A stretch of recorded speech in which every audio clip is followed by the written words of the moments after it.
Buenas noches.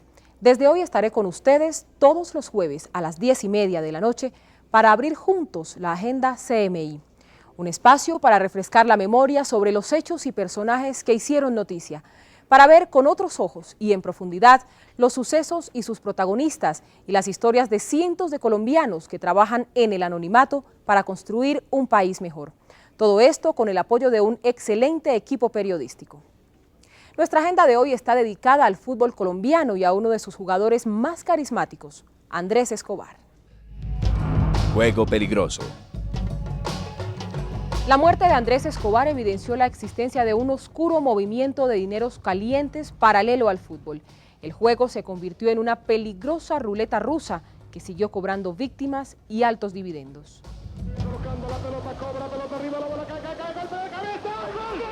Fue el primer gol que Andrés Escobar anotó con la Selección Colombia a miles de kilómetros de distancia del estadio Atanasio Girardot de Medellín. Fue un gol sorpresivo y de leyenda. En el londinense estadio de Wembley, el llamado templo del soccer, la cuna del fútbol, ante la crítica más rigurosa y los ojos de millones de televidentes de Europa. El partido terminó 1-1. Fue el 24 de mayo de 1988 cuando Andrés iniciaba un camino ascendente. Pero realmente yo en Colombia no he visto un jugador como Andrés. O sea, desde su perfil zurdo, desde la posición que lo ocupaba, que era defensa central, porque era un jugador con una clase, con una finura, con un estilo para jugar que era único, o ha sido único. O sea, yo no lo he visto en ningún jugador en Colombia, y me atrevo a decir que ni en el mundo. O sea, era un jugador demasiado técnico. Andrés descubrió su vocación por el fútbol en todo lado, en la casa, en el barrio, en la escuela, en los grupos de amigos. Todo era fútbol que ocupaba las horas de su vida. Desde los 10 años, don Darío, su padre, fue su permanente apoyo, y sus hermanos José Darío y Santiago, los pioneros en la carrera deportiva. Una persona íntegra que, aparte de ser el hermano, el hijo, el compañero, era una persona transparente, que todo lo que Andrés irradiaba eran cosas positivas, cosas buenas. Era una persona que todos los días, a pesar de que era el menor de la casa, nos dejaba enseñanzas muy grandes porque crecía mucho en la parte humana. Santiago disfrutaba viendo jugar a su hermano, y así como muchos aficionados admiraba su elegancia para detener y entregar un balón, enfrentar al contrario con limpieza, meter pelotazos de costado y mantenerse fiel al esquema sin abandonar el puesto. En 1988 lo empiezan a llamar el calidoso, el caballero de la cancha. De gran talento y vitalidad a toda prueba, Andrés siempre estaba dispuesto a darlo todo en la cancha. Sabía que en el fútbol como en la vida, quien no da todo, no da nada. No vale la pena guardarse algo. A ver, Andrés yo creo que nos daba esa tranquilidad por todo lo que era él, porque era una persona que por ahí reflejaba esa alegría, ese dinamismo, esa entrega, y para uno tenerlo pues de compañero era lo que te dije, era una tranquilidad, porque él siempre era el que le colocaba la alegría, la chispa, para que no solo la defensa, sino todo el equipo estuviera contento, estuviera alegre, que los resultados fueran muy positivos. Por ahí yo creo que estos factores conllevaban a que él fuera el líder, la persona que uno se fijara en él para aprenderle, no solo en la parte futbolística, porque la gran mayoría lo conoció a él en su parte futbolística, sino la persona. Andrés, yo creo que era una persona íntegra, una persona con unos valores muy importantes, unos valores que yo creo que la juventud tenemos que recuperar y tenemos que darle todos esos valores a la niñez. Cuando empezó a jugar en las inferiores de Nacional, inmediatamente se le veía como esa grandeza de lo que iba a hacer. Ahí mismo inspiraba como respeto de buen jugador por el porte, por la categoría con que jugaba, por la personalidad y el carácter que tenía siendo tan sardino.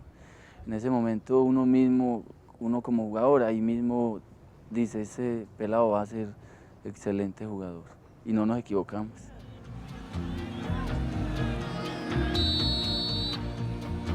O sea, realmente Andrés era un muchacho, o sea, en el grupo demasiado extrovertido, un muchacho muy alegre, demasiado. Era demasiado educado, trataba de ser buen compañero, de compartir con todos. Cuando él empezó a tener reconocimiento y empezó a hacer ya, o a tomar cuerpo como jugador ya formado, que empezó a coger más confianza con nosotros, pues ya era jugador canzón con nosotros. O sea, eso era bueno, porque siendo el más joven era el jugador que le ponía una nota diferente al entrenamiento, a las concentraciones. Vivió a fondo su carrera y en 1988 no pudo terminar el torneo, pues sufrió una lesión de ligamentos, y en 1993, cuando la selección Colombia le ganó a Argentina 5-0, Andrés se recuperaba de otra lesión. Pero el triunfo que sí disfrutó fue en mayo de 1989. Cuando los colombianos sufrían la arremetida del narcoterrorismo, el Atlético Nacional fue campeón de la Copa Libertadores de América. La historia del fútbol ya estaba marcada por goles, balas, muertes, ambición desordenada y apuestas. Ya han hecho mal y bien, porque el fútbol ha progresado. Cuando hay dinero, yo creo que cuando hay dinero todo mejora, las empresas mejoran y en un equipo de fútbol le mejora también. Yo creo que le hicieron bien cuando trajeron buenos jugadores, buenos técnicos, porque eran jugadores muy costosos que ahora normalmente no se pueden comprar. Antes se compraban muy buenos jugadores. Yo creo que el fútbol está muy saneado, está bueno. Desapareció el narcotráfico del fútbol y el fútbol bajó en la parte económica. La parte económica en el fútbol es fundamental. Pero los problemas continúan. Una investigación reciente de la Fiscalía sobre narcotráfico en el fútbol revela que el fantasma de los dineros sucios y la participación de los narcos se mueve en todas las direcciones. Un estadio vacío es un esqueleto de multitud. La gente en Colombia en los últimos años ha reclamado la purificación del fútbol colombiano. Menos narcotráfico, más deporte, más recreación y menos intrigas. Así lo reconocen algunos analistas del deporte, jugadores y exjugadores. Los apostadores del fútbol es otro problema sin control. Según las autoridades en Colombia, se apuesta de todo, desde el marcador de un partido hasta quién cobra un tiro de esquina. Hombre, aquí en Colombia uno no sabe nada. Colombia es un país muy difícil, que donde hay pobreza, hay miseria, hay gente muy rica, hay narcotráfico. Puede suceder esto como dicen que fue una apuesta muy grande. Por ahí a mí me dijeron que uno de esos muchachos que está involucrado en esto dijo que el que la hacía la pagaba. No sé si ellos fueron los autores o no fueron los autores, pero esos son los comentarios. Entonces a veces hay apuestas muy grandes que de pronto por ahí cae un jugador y el tipo se lo encontró en la calle, como de pronto le pasó a Andrés, se encontró en la calle a estos tipos y le sucedió lo que sucedió con Andrés, ¿cierto? Los apostadores y los narcos han robado espacios al fútbol como cultura, diversión, recreación. En 1989 fue asesinado el árbitro Álvaro Ortega, minutos después de haber dirigido un partido entre el Medellín y el América de Cali. Directivos de equipos, Guillermo Gómez de Millonarios, y jugadores como Felipe Pérez, Omar Cañas, Libardo Vélez, Albeiro Valencia, entre muchos otros, han sido asesinados. Hoy las amenazas se repiten. El actual técnico del Atlético Nacional, Gabriel Jaime Gómez, hermano del técnico de la Selección Colombia, Hernán Darío, reconoce las presiones, tal vez las mismas que recibió de la mafia en el Mundial de 1994 y que lo obligaron a dejar la selección antes del partido contra Estados Unidos. Este país es muy violento y de pronto es preocupante eso, que de pronto por un partido que uno no gane, que la gente de pronto piensa mal, puede suceder alguna cosa grave. Aunque yo soy un hombre tranquilo espiritualmente, que el día que Dios necesita llevárselo a uno, pues lo lleva y lo asesinan a uno como asesinaron a Andrés, ¿cierto? Pero esas amenazas contra Gabriel Jaime nunca las recibió Andrés Escobar. Hoy su hermana María Esther interpreta el deseo de millones de personas que quieren ver en el fútbol un hermoso espectáculo de cultura, como medio para unir a las gentes.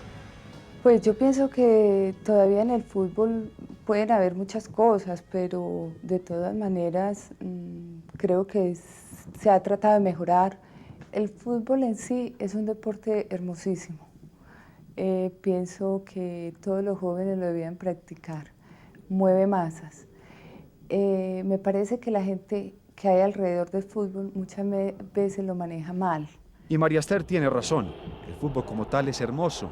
Hoy la mayoría de la gente se mueve en Medellín llevando el dolor de la pérdida de seres queridos y sin embargo le apuestan a la vida en una ciudad donde la gente juega tanto fútbol que en los extremos se podrían colocar unas porterías gigantes para que el sur se enfrente contra el norte en un partido amistoso que dure el resto de la vida.